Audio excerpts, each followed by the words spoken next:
Hello guys, uh, what's up? I hope everyone is doing fine and well. Um, just a quick update about this week. This week was about, if you watch my last video, I actually introduced the breeding stocks, and I actually mentioned that we were waiting just for a few more days for this book to acclimatize and just to like for him to get settled to the environment and everything. And the plan was to actually breed him to the doe, which is actually supposed to be here. And now you'll be wondering where is the door. Actually, this is hi here. The reason why I actually put her here is a long story, so I'm going to try and keep it short as possible. So the plan was to breed her to him. However, she was not receptive or anything like that.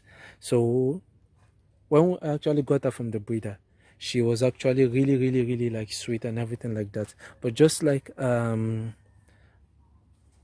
after I put her in the box cage, she was a bit non-receptive and a bit aggressive a bit.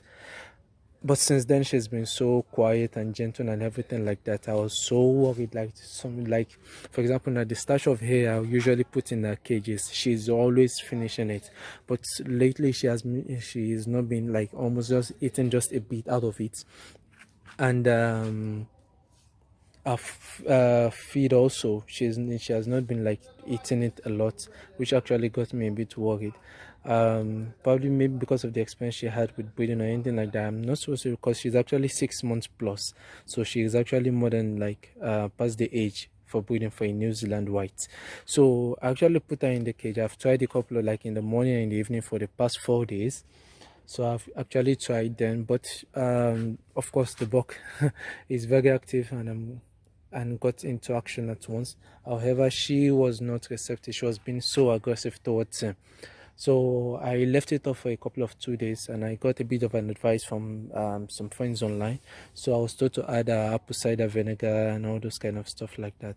So I actually did that, but all the same. So this morning I actually thought, why not just put her in like a different area just to get like just to make her feel relieved and everything like that, because she's just been always staying in that corner of her cage. So I just like, okay, left her here since morning. And when I actually put her there, she was just on one spot, but about some minutes ago she's been moving around and exploring all over, rabbits always digging around. So but of course, no matter how sweet they are and everything like that, the main reason why she's there is actually to serve as a breeding stock, which is to actually give kids for us to be able to use for meat and for other purposes also. So until I'm able to like financially get another dough, and to be able to get, actually it's not about it's more about the financial aspect, and it's also about the ability to be able to get a good breed, a pure line one, because most breeders won't be actually be honest with you about everything like that. So I'm just going to keep her until then, because every morning and evening I actually check her.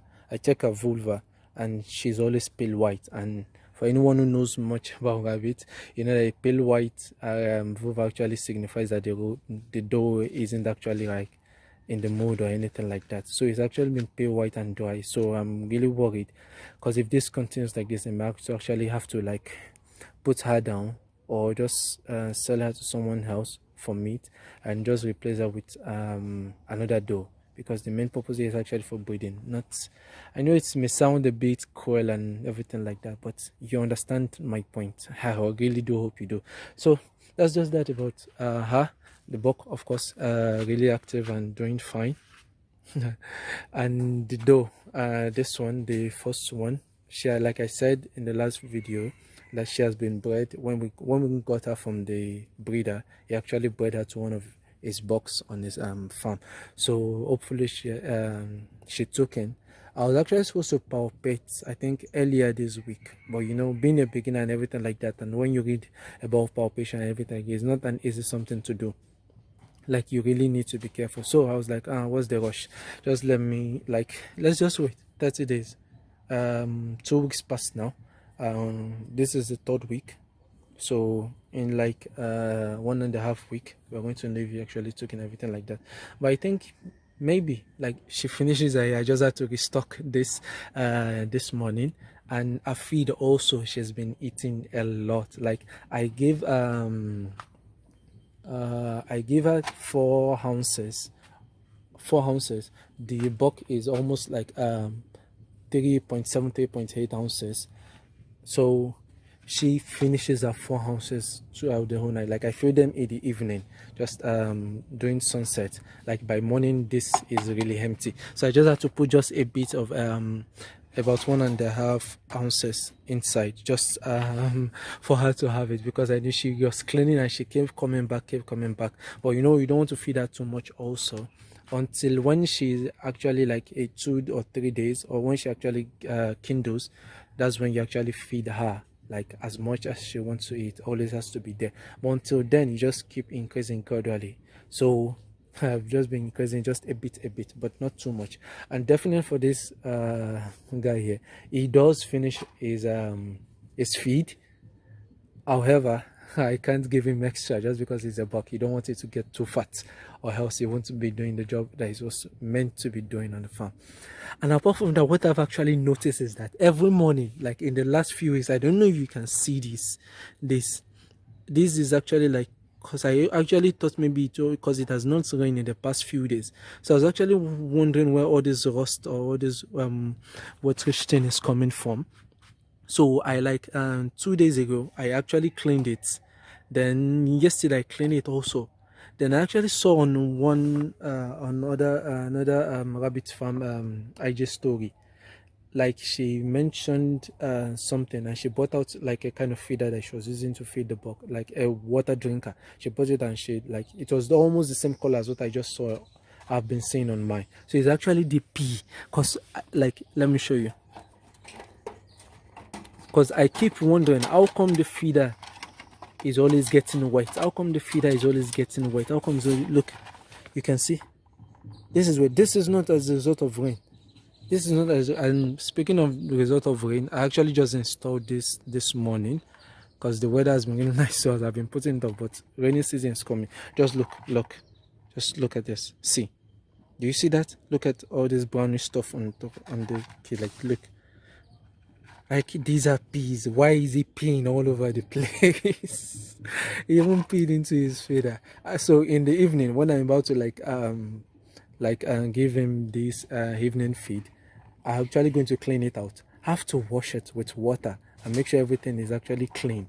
Then I put it back again. I've been doing that for the past 3 to 4 days now, and it's really getting tiresome because I see these every month. Today is even better. Like, sometimes it's just way brown, like the whole down here is always brown. Hi, box. Trying to mark austerity or something like that. Nature. Okay, that's just a quick update about everything, guys. I really don't, like, I'm really not planning on like having to go through the process of having to replace her. It's really going to be a tiresome process, because most breeders won't be honest with you about the line of, because sometimes, like I said, in Nigeria here we have Haila, the Max and the NG. The Max looks more like a Californian white. However, the Haila NG, the NG, actually looks more like a New Zealand. So sometimes they may have actually had a breeder who actually wanted to sell an Haila NG to me, telling me that it's a New Zealand white. I was like, no, I recognize the New Zealand. Just subtle difference between. Soon on the farm we'll be getting Hailas also, because they are really good for meat. So we'll be getting Hailas also, and we'll be talking more about them, about their specification, why they're so common here in Nigeria and everything like that. So just subtle differences between the Hailas and the New Zealand, just subtle differences, and we're going to show that. So had to get a pure line New Zealand, I'll have to be honest. You know, I mentioned that this buck here, which is a pure line, was actually all the way from the state of Jos. So Jos is a bit far away from our locality here. So hopefully she gets into heat and she cooperates and everything like that. So I checked that this morning, it's still like pale white for the past 4 days. She was active this morning. She is a bit active this morning compared to other days. So let's just hope that everything goes well and planned. And that's just everything about the farm. Anything I mentioned that I just did this morning. A bit effective. Just put this rope here just whenever it's windy. So once the rain comes, we see actually how effective it is and everything like that. Hope you enjoy the video. If there's any question or any comment or any suggestion, regarding her especially, please, it's highly going to be welcome. And do not forget to subscribe to the channel, please, and hit the like button. Thank you very much, and have a good day. Bye.